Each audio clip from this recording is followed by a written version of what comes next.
60세 이상 남성분들 대부분이 모르고 계신 사실이 있어요. 바로 물을 마시는 방식. 네, 그냥 평범한 물 말이에요. 이게 발기부전, 체력 저하, 테스토스테론 감소에 숨겨진 원인일 수 있다는 거예요. 황당하게 들리시죠? 저도 알아요. 이렇게 단순한 게 어떻게 그런 심각한 문제를 일으킬 수 있냐고요. 하지만 20년 넘게 비뇨기과 전문의로 일하면서 수천 명의 남성분들을 진료해온 제가 확실히 말씀드릴 수 있어요. 문제는 항상 나이가 아니에요. 일상의 작은 습관들이에요. 그리고 가장 많이 무시되는 습관 중 하나가 바로 언제, 어떻게 물을 마시느냐예요. 저는 한지아 의사예요. 연세대학교 의과대학을 졸업하고 삼성서울병원에서 비뇨기과 전문의 과정을 마쳤어요. 20년 넘게 남성 건강을 전문으로 진료해왔고, 특히 중년 이후 남성분들의 성 건강 분야를 깊이 연구해왔어요. 60대, 70대, 심지어 80대 남성분들이 희망을 잃고 찾아오셨어요. 자신의 전성기는 이미 지나갔다고 확신하면서요. 하지만 저는 반복해서 봐왔어요. 수분 섭취 방식을 바꾸는 것 같은 작은 조정이 에너지, 성능, 자신감을 되찾아주는 거려. 그분들이 상상도 못했던 방식으로요. 만약 가벼운 탈수만으로도 혈액이 끈적해지고 혈액순환이 느려지고 테스토스테론이 감소하고 스트레스 호르몬이 증가해서 발기를 얻고 유지하기 어려워진다면 어떨까요? 만약 해결책이 약이 아니라 제대로 마시는 물 한 잔에 있다면요. 이 영상에서 저는 물과 발기에 관한 과학적으로 입증된 8가지 비밀을 공유할 거예요. 많은 어르신 남성분들이 몇 년 전에 알았더라면 좋았을 거라고 하시는 것들이에요. 이건 제가 서울 강남에 있는 제 진료실에서 매일 환자분들께 드리는 조언과 똑같아요. 그리고 영상 끝부분에서는 단 7초밖에 안 걸리는 잘 알려지지 않은 아침 기술을 알려드릴 거예요. 적절한 수분 섭취와 결합하면 혈류와 침실에서의 성능을 개선해줘요. 끝까지 시청해주세요. 이게 올해 여러분이 보실 가장 중요한 영상이 될 수도 있어요. 시작하기 전에 정말로 건강을 개선하고 자신감을 되찾고 싶으시다면 구독 버튼을 누르시고 알림 설정을 해주세요. 60세 이상 남성분들을 위해 특별히 설계된 실용적이고 근거 기반의 건강 팁들을 놓치지 않으실 수 있어요. 그리고 이 영상이 도움이 되셨다면 댓글에 1을 써주세요. 아니라면 0을 써주세요. 다음에 어떻게 더 잘 도와드릴 수 있을지 알 수 있거든요. 어느 지역에서 시청하고 계신지도 알려주세요. 서울이신가요? 부산이신가요? 대구나 광주에서 오셨나요?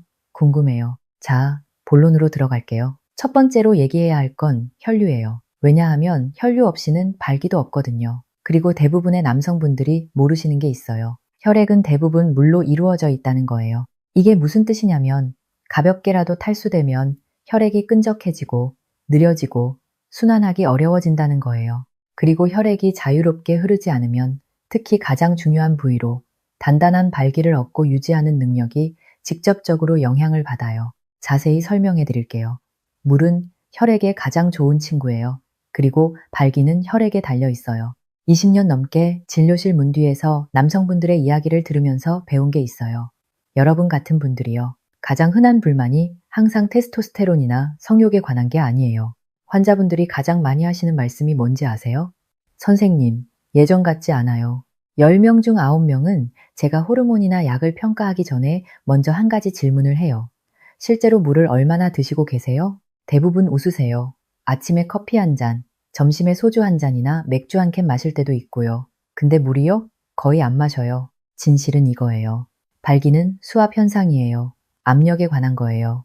혈액이 음경으로 흘러들어가서 해면체를 채우고 거기 머물러야 해요. 하지만 혈액이 너무 끈적하고 너무 느리고 제대로 움직이기엔 너무 무거우면 그 압력은 절대 만들어지지 않아요. 욕구는 느낄 수 있어요. 하지만 신체적으로 몸이 반응을 못해요. 혈액은 90% 이상이 물이에요. 그래서 수분이 부족하면 조금만 부족해도 혈액이 더 끈적해지고 심장이 순환시키려고 더 열심히 일해야 해요. 이건 산소와 영양분 전달이 줄어든다는 뜻이고, 네, 음경으로 가는 혈류도 줄어든다는 뜻이에요. 이건 제 의견이 아니에요. 기본적인 인체 생리학이에요. 제 환자분 중 한 분인 김영호 씨 이야기를 해드릴게요. 68세의 은퇴한 고등학교 선생님이셨어요. 서울 송파구에서 오셨는데 고개를 숙이고 진료실에 들어오셔서 말씀하셨어요. 선생님, 더 이상 안 돼요. 나이가 너무 많은 것 같아요. 그분은 이게 새로운 현실이라고 받아들이셨어요. 하지만 생활 습관을 검토해보니 거의 모든 걸 제대로 하고 계셨어요. 물 마시는 것만 빼고요. 심각한 질병도 없으셨고 문제가 될 만한 약도 안 드시고 계셨어요. 그냥 만성적으로 탈수 상태였던 거예요. 저는 작은 변화 하나만 약속해달라고 했어요. 하루 종일 꾸준하고 의도적으로 물을 마시는 거예요. 급하게 벌컥벌컥 마시는 거 말고요. 냉장고에서 꺼낸 차가운 물을 단숨에 들이키는 것도 아니고요. 그냥 천천히, 꾸준히 수분을 섭취하는 거예요. 2주 후에 그분이 환하게 웃으시면서 돌아오셨어요. 뭐가 달라졌는지 모르겠어요. 그분이 말씀하셨어요. 근데 다시 되네요. 이게 적절한 수분 섭취의 힘이에요. 혈액을 묽게 하고 순환을 개선하고 몸이 성능을 위해 의존하는 모든 메커니즘을 지원해요.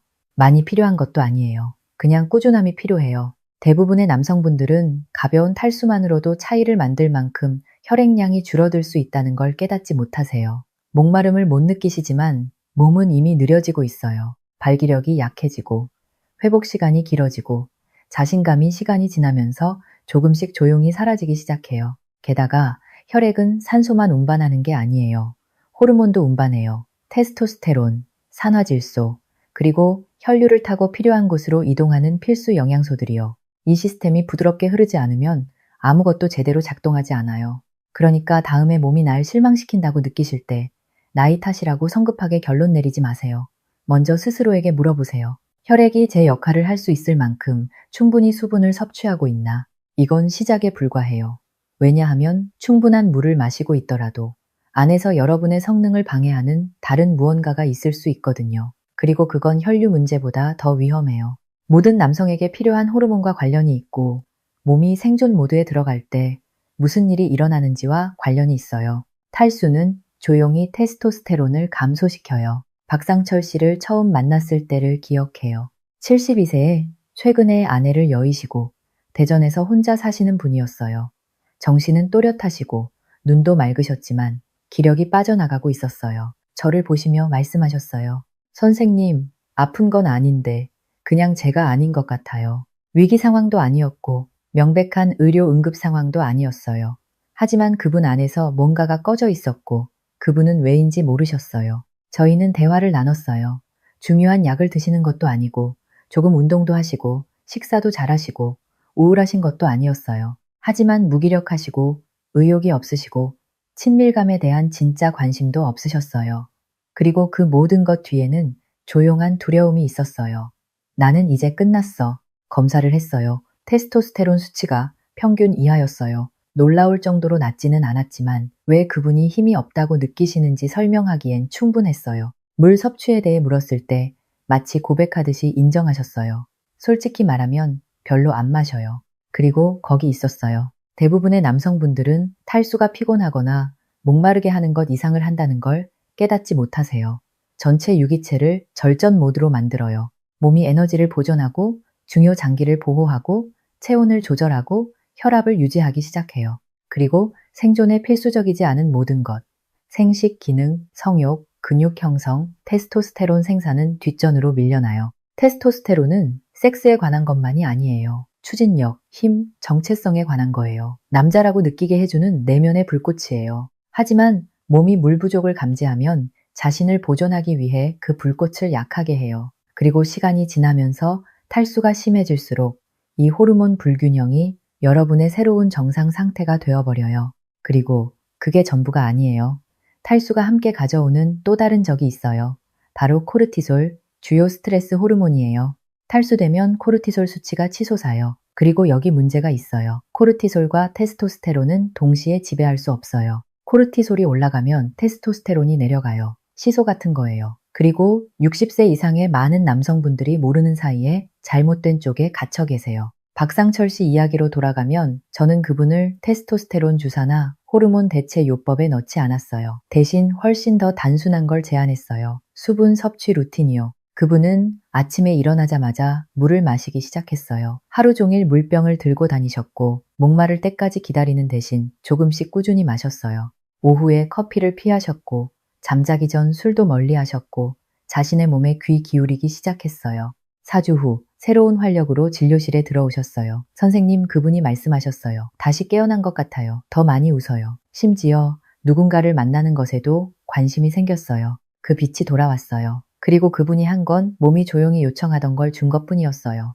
물을요. 진실은 많은 어르신 남성분들이 호르몬 장애로 고통받는 게 아니라 만성 탈수로 고통받고 있다는 거예요. 그리고 아무도 그분들께 말씀드리지 않았어요. 하지만 매일 물을 마시고 계시더라도 대부분이 잘못된 방식으로 하는 게 있어요. 얼마나가 아니라 어떻게의 문제예요. 그리고 이 하나의 실수가 몸이 여전히 원하는 대로 반응하지 않는 이유일 수 있어요. 대부분의 남성분들은 물을 잘못된 방식으로 마셔요.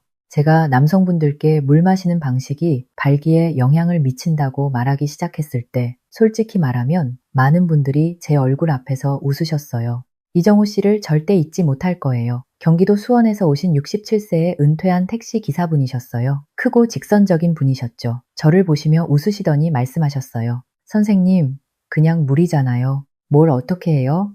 절하면서 마셔요? 저도 웃으며 대답했어요. 아니요, 이정우님. 하지만 존중하면서 드셔야 해요. 대부분이 실수하는 게 거기에요. 목마를 때 물병을 집어드는 것처럼 간단하다고 생각해요. 하지만 진실은 갈증이 나타날 때 몸은 이미 탈수 상태라는 거예요. 그리고 한 번에 많은 양을 마시면 특히 차가운 물을 몸이 제대로 흡수하지 못해요. 세포에 수분을 공급하는 대신 그 물은 빠르게 시스템을 통과하고 신장에 부담을 주고 소중한 미네랄을 씻어내버려요. 마른 스펀지에 물 한 바가지를 붓는 것과 같아요. 흡수되지 않아요. 그냥 옆으로 흘러내려요. 몸은 일관성을 선호해요. 하루 종일 조금씩 마시는 거요. 이렇게 하면 혈액량을 유지하고 신경계의 균형을 맞추고 호르몬을 통제 상태로 유지해요. 자세까지도 차이를 만들어요. 서서나 움직이면서 마시는 것보다 앉아서 마시면 부교감 신경계를 활성화해요. 휴식과 소화 모두요. 더 나은 흡수를 가능하게 해요. 그리고 여기 대부분이 들어본 적 없는 게 있어요. 삼키기 전에 물이 침과 몇 초간 섞이게 하는 것도 몸이 더 효율적으로 처리하도록 도와줘요. 현대 과학으로 뒷받침되는 오래된 관습이에요. 이정우 씨는 회의적이셨지만 시도해보기로 동의하셨어요. 냉장고에서 차가운 물 마시는 걸 그만두고 하루 종일 천천히 상온의 물을 마시기 시작했어요. 앉아서 마시셨고 몸이 목마르다고 느낄 때까지 무시하는 대신 언제 물을 원하는지 주의를 기울이기 시작했어요. 3주 후에 진료실로 전화하셨어요. 선생님, 이게 무슨 마법인지 모르겠는데 더 강해진 느낌이에요. 침대에서만이 아니라 전반적으로요. 이건 마법이 아니에요. 생리학이에요. 몸이 물을 받고 싶어하는 방식을 존중하면 몸이 더 나은 순환, 더 안정적인 에너지, 더 명확한 집중력, 그리고 내 더 단단한 발기로 보답해요. 더 많이 마시는 게 아니에요. 더 똑똑하게 마시는 거예요. 대부분의 어르신 남성분들은 이걸 배운 적이 없어요. 수분 섭취는 그냥 양의 문제라고 생각해요. 하지만 어떻게 수분을 섭취하느냐의 질이 모든 차이를 만들어요. 여러분의 몸을 클래식 자동차라고 생각해 보세요. 휘발유를 한꺼번에 쏟아붓고 문제없이 작동하길 기대하지 않잖아요. 천천히, 조심스럽게, 꾸준히 넣잖아요. 여러분의 몸도 마찬가지예요. 그리고 여기 비결이 있어요. 물을 제대로 마시고 계시더라도 그 노력의 많은 부분을 상쇄하는 일들을 하루 동안 하고 계실 가능성이 높아요. 해롭지 않아 보이지만 실제로는 시스템에서 물을 빼내고 진전을 방해하는 작은 습관들이요. 옳은 일을 하면서 결과를 못 보는 것만큼 답답한 건 없어요. 저는 나이 드신 환자분들에게서 이걸 항상 봐요. 물을 더 마시고 습관을 바꾸고 진짜로 자기 관리를 하기로 약속한 남성분들이 몇 주 후에 돌아와서 말해요. 선생님, 조금 나아진 것 같긴 한데 기대한 것만큼은 아니에요. 최근우 씨한테 정확히 그런 일이 있었어요. 74세에 은퇴한 조종사로 제 수분 섭취 조언을 철저히 따르셨어요. 천천히 마시고 차가운 물을 피하고 앉아서 마시고 제가 말한 모든 걸 하셨어요. 하지만 추적 상담에서 제 앞에 앉으셨을 때 당혹스러워 보이셨어요. 선생님, 더 많은 걸 기대했는데요. 그래서 그분의 나머지 일과를 자세히 살펴봤어요. 해롭지 않아 보이지만 실제로는 그분에게 불리하게 작용하는 작은 일상의 선택들을 발견했어요. 많은 분들처럼 최근우 씨도 아침을 진한 커피 한 잔으로 시작하셨어요. 나중에는 저녁 식사와 함께 와인 한 잔을 즐기셨고요. 즙이 많은 귤을 드시거나 수박 몇 조각을 드신 후에 큰 물 한 잔을 마셨어요. 이 중 어느 것도 문제처럼 보이지 않았어요. 수분 섭취 관점에서 보기 전까지는요. 카페인과 알코올은 이뇨제예요. 이건 시스템에서 물을 빼내서 소변 생산을 늘리고 생각보다 더 탈수시킨다는 뜻이에요. 물로 보충한다고 생각할 수 있지만 커피나 술 직후에 마시면 절대 완전히 보상하지 못하는 걸 따라잡으려고 하는 것뿐이에요. 그 다음 타이밍 문제가 있어요. 수분이 많은 과일을 먹은 직후에 물을 마시면 귤이나 포도나 멜론 같은 소화 효소를 희석시키고 복부 팽만을 일으킬 수 있어요. 이렇게 되면 몸이 영양분을 흡수하는데 덜 효율적이 되고 물 섭취의 이점 일부를 잃어요. 겉보기에 무해한 것도 너무 많은 물을 너무 빨리 마시는 것, 과다 수분 섭취라고 부르는 것도 나트륨, 마그네슘, 칼륨 같은 주요 미네랄을 씻어낼 수 있어요. 이 전해질들은 신경기능, 근육 수축, 그리고 뇌 성적 반응에 필수적이에요. 최근우 씨가 이해하자마자 저희는 몇 가지 미묘한 조정을 했어요. 그분은 물 섭취 간격을 더 의도적으로 두기 시작했어요. 과일 후가 아니라 식사 전에 마셨어요. 커피와 와인을 조금 줄이셨고 필수 전해질을 유지하도록 아침물에 천일염을 조금 넣기 시작했어요. 며칠 만에 제게 말씀하셨어요. 선생님, 마치 제 몸이 드디어 메시지를 받은 것 같아요. 균형 잡힌 느낌이에요. 제 몸과 싸우는 게 아니라 함께 일하는 것 같아요. 때때로 해결책은 더 많이 하는 게 아니라 조용히 여러분의 노력을 방해하는 미묘한 것들을 제거하는 거예요. 이런 숨겨진 실수들을 제거하면 수분 섭취의 이점이 마침내 여러분에게 유리하게 작용하기 시작해요. 마치 여러분 안에서 스위치가 켜진 것처럼요. 이제 적절한 수분 섭취와 조화롭게 작용해서 진짜 지속적인 성능을 열어주는 간단한 7초 아침 습관을 공유하고 싶어요. 수년간 저는 하루에 1000몇 분이 모든 것을 형성할 수 있다고 믿게 됐어요. 에너지부터 마음가짐, 몸 기능까지 특히 60세 이후에요. 그 첫 순간들이 그 어느 때보다 중요해요. 그리고 수분 섭취가 기초지만 모든 걸 다음 단계로 끌어올리는 간단한 습관이 있어요. 환자분들과 공유하는 거예요. 단 7초밖에 안 걸리고 꾸준히 하면 아마 몇 년 동안 잠들어 있던 여러분 안에 무언가를 깨울 수 있어요. 제 오랜 환자분 중 한 분인 정길보 씨는 저를 찾아왔을 때 71세였어요. 그분은 종교적으로 수분 섭취 계획을 따르셨어요. 상온의 물, 하루 종일 간격을 두고 탈수 유발 요인 피하기, 그리고 도움이 됐어요. 그분의 에너지가 좋아졌어요. 기분이 더 밝아졌어요. 하지만 뭔가 여전히 부족했어요. 그분이 말씀하셨어요. 선생님, 기분은 좋은데 최고는 아니에요. 거의 다 온 것 같은데요. 그때 제가 7초 아침 기술을 가르쳐 드렸어요. 복잡하지 않아요. 장비도 필요 없어요. 그냥 여러분의 호흡, 그리고 여러분의 의도만 있으면 돼요. 기술은 간단해요. 코로 천천히 깊게 들이쉬고 몇 초간 참고 그 다음 코로 부드럽게 내쉬는 거예요. 이게 산화질소의 방출을 자극해요. 혈류의 스위치 역할을 하는 몸이 자연적으로 생산하는 분자예요. 혈관에게 이완하고 열리라고 말해서 산소가 풍부한 혈액이 몸의 모든 부분에 더 많이 도달하게 해요. 아마 지금 생각하고 계신 그 부분을 포함해서요. 60세 이상의 대부분의 남성분들은 산화질소 수치가 감소하고 있어요. 신장이 여전히 강해도 나이가 들면서 혈류가 약해지는 이유 중 하나예요. 하지만 매일 아침 몇 번의 의도적인 호흡으로 찬물 한 잔 직후에 이 시스템을 활성화하고 순환을 강화할 수 있어요. 부드럽고 자연스럽고 몸에 맞서는 게 아니라 몸과 함께 작용해요. 정길보 씨는 처음에 회의적이셨어요. 선생님, 숨 쉬는 게 어떻게 뭘 고쳐요? 물으셨어요. 저는 웃으며 말했어요. 2주만 해보세요. 그리고 그분은 하셨어요. 2주 후에 더 가볍게 들어오셨어요. 마치 어깨에서 짐이 내려진 것처럼요. 선생님, 그분이 말씀하셨어요. 어떻게 설명해야 할지 모르겠는데 다시 연결된 것 같아요. 제 몸이 어떻게 작동하는지 기억하는 것 같아요. 이게 핵심이에요. 여러분이 아닌 다른 사람이 되는 게 아니에요. 몸이 항상 누구였는지 기억하도록 돕는 거예요. 이 영상이 도움이 되셨다면 좋아요를 눌러주시고 이 정보가 도움이 될 수 있는 분과 공유해주세요. 다음 주에는 이 기술을 결과를 더욱 강화하는 특정 운동과 결합한 완전한 21일 프로토콜을 공개할 거예요. 다음 영상에서 뵙겠습니다. 저는 한지아 의사예요. 활력에는 나이가 없다는 걸 기억하세요. 올바른 관리만 있으면 돼요.